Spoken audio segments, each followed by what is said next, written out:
Our next in-person mastermind is coming up this fall, and we're heading to Vegas. We're kicking off this mastermind with an in-person tour at Zappos downtown Las Vegas campus, where you'll learn their strategies behind company culture, core values, employee engagement, and customer service.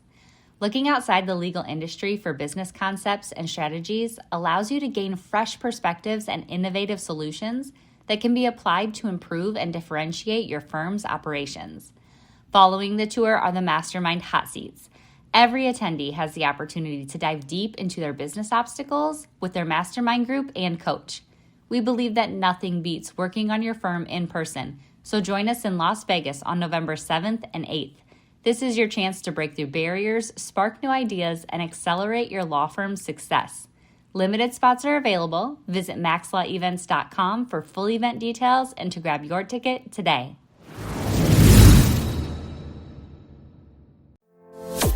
Run your law firm the right way. This is the Maximum Lawyer Podcast. Your hosts, Jim Hacking and Tyson Mutrux. Let's partner up and maximize your firm. Welcome to the show.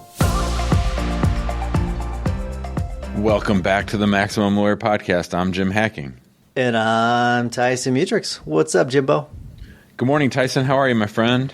I am doing great. Did my cold plunge this morning, did my workout, did my boots, my Normatec boots. It was a good morning. What about you? Busy over here. Softball season's coming to an end. It's homecoming weekend this weekend, so my daughter's a freshman, and so this is her first homecoming. So there's lots of family drama, bickering, complaining, and sort of high nerves. So it'll be an interesting weekend, to say the least. All right, so I've got to ask, did she let her? Did she let her as a freshman?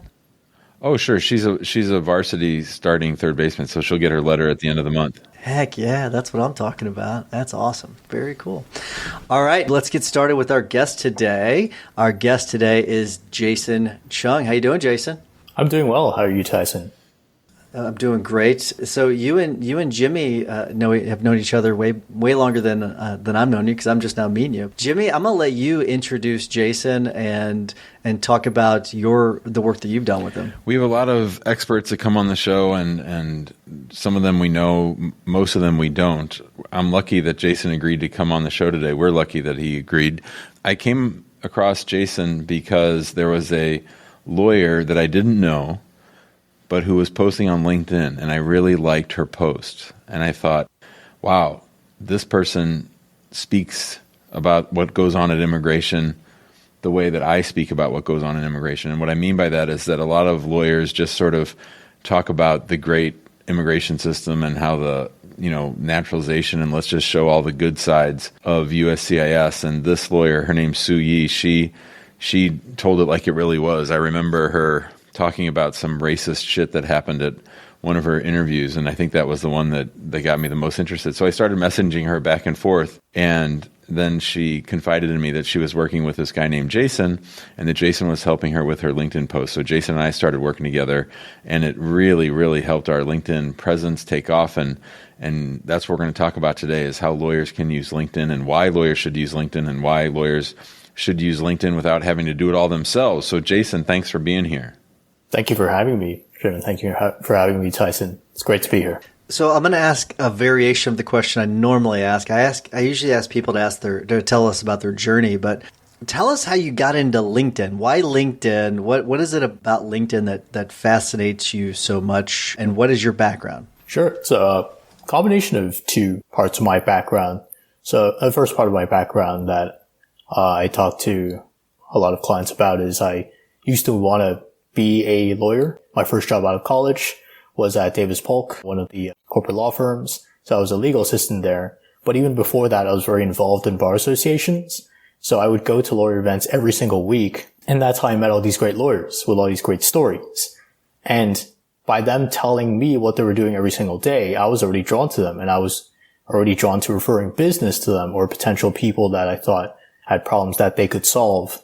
And then that's when I started thinking about, okay, if this is the kind of impact they're having just by talking to me one-on-one, what kind of impact could they have at scale? What if 100,000 people heard them speak this exact story at just 70% of that effectiveness? what kind of business would come just from that? And LinkedIn, because it's really the only corporate professional platform out there that corporate professionals use. There is no other platform out there where you could get exposure to lots of corporate professionals, lots of not just corporate professionals, but established professionals, entrepreneurs, all kinds of people who just have amazing professional track records. There is no other platform out there where you could get that kind of exposure and also be able to filter out people who you might not want to interact with. So say on X or Twitter or YouTube, you don't know that person's background just by clicking on their profile unless they have a huge channel or a huge following. On LinkedIn, you can just go and look at that person's profile. You can look at that person's profile to see if they went to the same school as you or if there's anything in common with the two of you. And also, if they haven't put that much effort into their profile, that's already a big sign that potentially that is maybe someone you don't want to engage with or is a bot. So two parts to that one part of the answer. That is, it's the only corporate professional network out there that has a lot of engagement, and also because you can actually see who you're interacting with beyond just a channel or a following. What made you think that you were the right person to begin writing on LinkedIn, and what is your sort of formula in creating a piece when you're drafting something? So I didn't think that initially. I just wanted to see if I could help great lawyers tell great stories so I could match them with people who needed their help instead of going, say, to a fake lawyer. Maybe they could have ended up doing that instead of, say, meeting a Sue or meeting a Jim or meeting a Tyson. They may have just gone to a fake lawyer. So I just thought if I'm just putting some effort into helping with this matching process, since I also can tell at a higher degree than a lay person what a great lawyer is based on my brief legal background, why not just try to do that? And that's how I just started with Sue. I just approached Sue and said, hey, we know each other from the Asian American Bar Association. Would you like me to help you work more on telling stories about your practice on this thing called LinkedIn? And she was like, oh, isn't LinkedIn a jobs platform? And in terms of just structure and my general approach, I try to take a storytelling angle, and beyond just saying storytelling, it's about helping the person who has the problem you're trying to solve visualize themselves as the client, the person who's getting that problem solved by you. That is the approach. That is what you need to do in storytelling. You can't just, at least I personally think that you shouldn't just spew out facts that all these other lawyers are spewing out. You should be talking about, okay, a couple of years ago, I had this client who had this problem, and I solved this incredibly difficult problem using this process. And these were the emotions we felt throughout the experience. These were the hurdles we had to go through. Really walk the potential client through the journeys you've been on with people and how you've changed their lives. That is the core of my approach. With that, so there's got to be some sort of angle with this when it comes to the actual setup of your profile, your LinkedIn profile, because that's a part of the story. So when people are looking into you, they're going to see that and they're going to start to paint that picture. So are there certain things you can do when it comes to setup of your profile and your LinkedIn page that will help guide the story? Sure. So a good headline always helps. And this is for your profile, because that is the first piece of text besides your name that people see in your LinkedIn profile before they click into it. So you'll see an avatar, your name, and then below that is a piece of text that usually people use as a way to describe their current role. But then it could also just be something about what you do. So that is actually in YouTube or other platform lingo, the click-through. That is what affects the click-through rate into your profile, in addition to the post that probably engaged this person. Within the profile itself, just all the basics, of course, just trying to make sure all the basics are there, like education and professional experience. But beyond that, it's actually your LinkedIn posting history. You want to ideally have as many posts there as possible with a lot of engagement, or just show that you've regularly posted, because it shows you actually care about your audience. That is also a big indicator to a lot of people that you're actually there to help and not just posting every week because it's part of your, SEO strategy or something like that. I know LinkedIn's not indexed, but you want to show that you actually care about the audience. You're actually talking to other people just like the person who clicked onto your profile. Those are the two things that come to mind. One of the things that you and I've talked about is you have a very interesting view on, and this is maybe specifically with immigration attorneys, that the market and the connection between people that need legal services and the people that offer legal services, that market is inefficient. So outside of LinkedIn, you have this whole thing that you've walked me through in your brain about how the system's sort of out of whack. Do you want to talk a little bit about that? Absolutely. So I believe it's an access problem, not so much there are not enough good lawyers for people who need good lawyers. And it's also a trust problem in that you actually see a lot of potential clients trust people they thought were great lawyers. And it's precisely because they trust these people that is what leads them to fake lawyers. And if you look at the notarials problem that you and I, Jim, have talked about, they're usually family friends or even friends who say, I got my green card this way, so I can do it for you too. And then that's where the trouble starts. So it's an access problem. It's also a trust problem. Access in that people don't really know what the alternatives are besides family and friends. They don't really like the idea of just walking, well, a lot of people at least, especially immigrants, don't like the idea of just walking cold into a lawyer's office and demanding that their problem be solved. So they talk to friends and family. So as a result, they don't have that access that, say, you and I have. I can just go talk to old Davisville colleagues. I can talk to Asian American Bar Association lawyers, and I'd probably get a lawyer in the next 2-3 hours for most legal matters. But that's not the same for a lot of immigrants, many of whom maybe just came to this country. So they trust the wrong people, and they just don't have the access that could then replace that trust. So that's why trust becomes the only device to use to choose a lawyer. And as a result, many times they choose people who, they might be great people, but they just don't know how to do legal work. You make a lot of great points, Jason. I do want to shift gears a little bit because I think that this is the thing that I think most attorneys struggle with, and people in general, whenever you're using a social media platform of any type for business purposes, right? It's taking the leap from telling the story like you're talking about to converting into an actual client. So what are some things that people can do to make sure that they're able to take that leap, so that the client's able to take the leap from seeing your LinkedIn post to actually becoming a client of yours? Sure. So one thing you should always include with every LinkedIn post is a call to action. So that's something I've only realized in the last year that is also what you need for LinkedIn, because I'm not sure this is a generalization. It probably is, but from what I've seen, not just immigrants, but a lot of people don't like to just randomly reach out to lawyers on LinkedIn. But if you give them permission by saying, hey, reach out to me on LinkedIn or by email at the end of your post, then you could be getting a lot more conversions because people are actually reaching out. Because people see, okay, you're not just telling a story, you're actually practicing law, and that you are interested in new clients and solving new problems. So call to action is one way. Another way is to, I would say, comment, just reply to comments.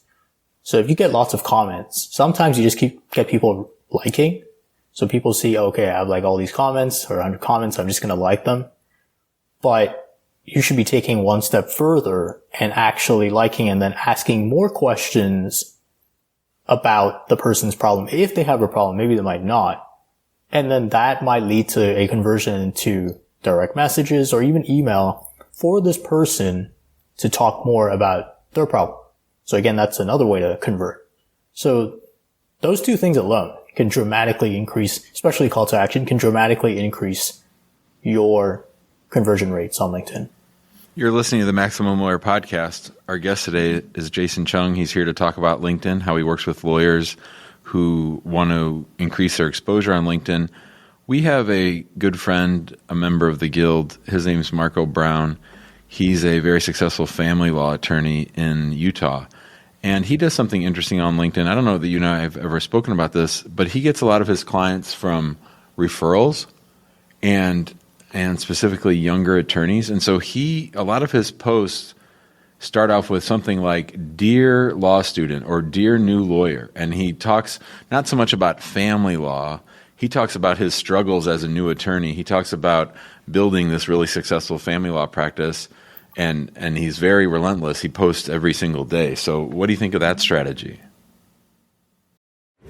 Are you tired of the marketing guessing game? Does your website feel more like a digital billboard than a client magnet? If you're nodding along, you're not alone. And it's time to stop the uncertainty and start getting real results. Let's talk about your marketing spend. Are you just shelling out money every month and crossing your fingers?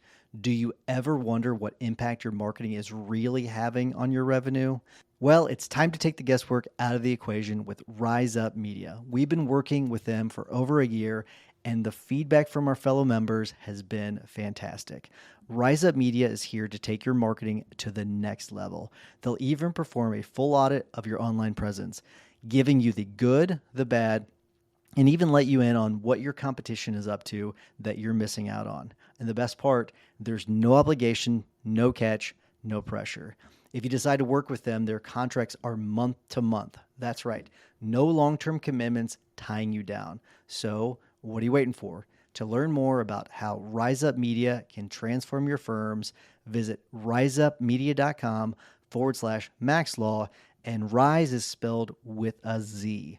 riseupmedia.com/maxlaw. That is also a great approach because building your legal network can in itself lead to referral business. If you're an immigration lawyer, again, it's about having two different channels versus one. I would say try to have a direct connection to, and this is just for immigration lawyers. I'm not completely sure about how you would approach it as a family lawyer. Maybe you still have that direct contact, but then again, I have yet to see people directly reaching out and saying, "I have this like huge family problem," just to a lawyer they read a post about on LinkedIn. But for immigration law, that is a great approach too. And that is an approach I've seen Sue benefit from. She gets all these speaking engagements. She gets all these events.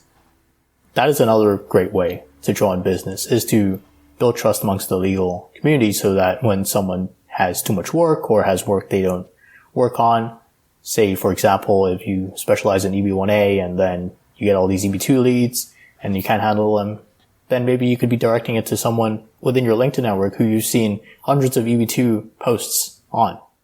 So that is absolutely a great approach to build a strong legal network and get lawyers referring cases to you.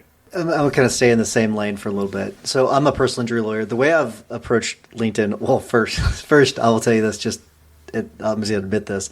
I don't like LinkedIn. I've never enjoyed LinkedIn. I understand the usefulness of it. So for everyone saying, "Oh, you're crazy," I understand the usefulness. I just don't like going on LinkedIn. It's not a platform I like to hang out on. That's why we do have a strategy for it. It's just something that my involvement is very limited.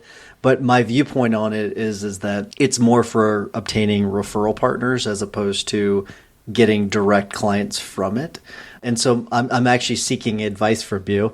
Do you think that is the right approach, or should I split my approach a little bit more, the business to consumer a little bit and then also business to business, or what are your thoughts on it?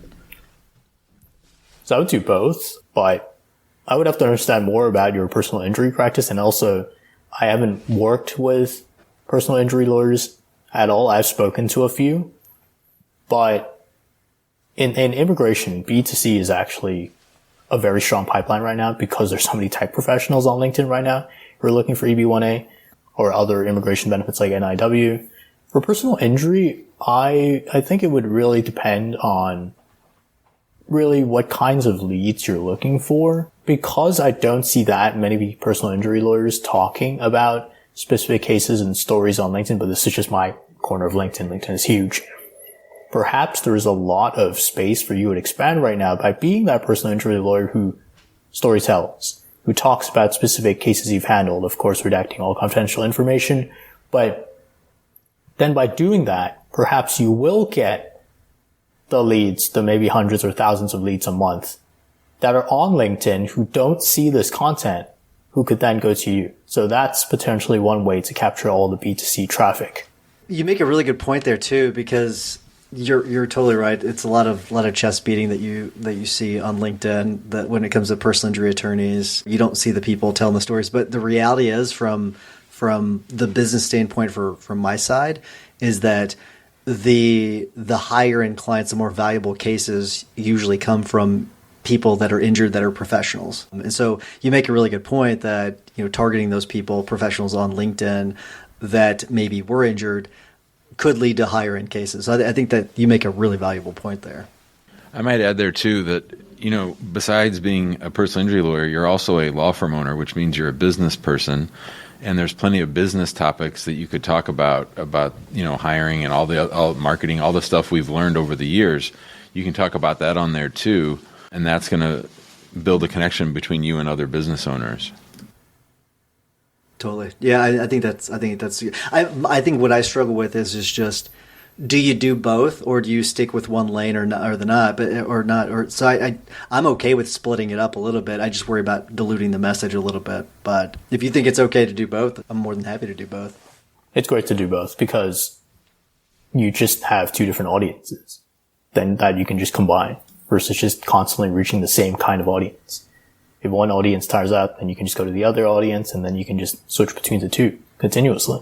Jason, can you talk a little bit? You touched on it, the necessity of responding to comments, but you have a whole other approach to when people do comment, if they're not a first degree connection, how you actually build the network. And that's the thing that really worked with us over time was, the daily grinding of, if 7 people like your post and 3 of them you're connected to and 4 of them you're not, you send a connection request. Hey, thanks for liking my post. You want to talk about that?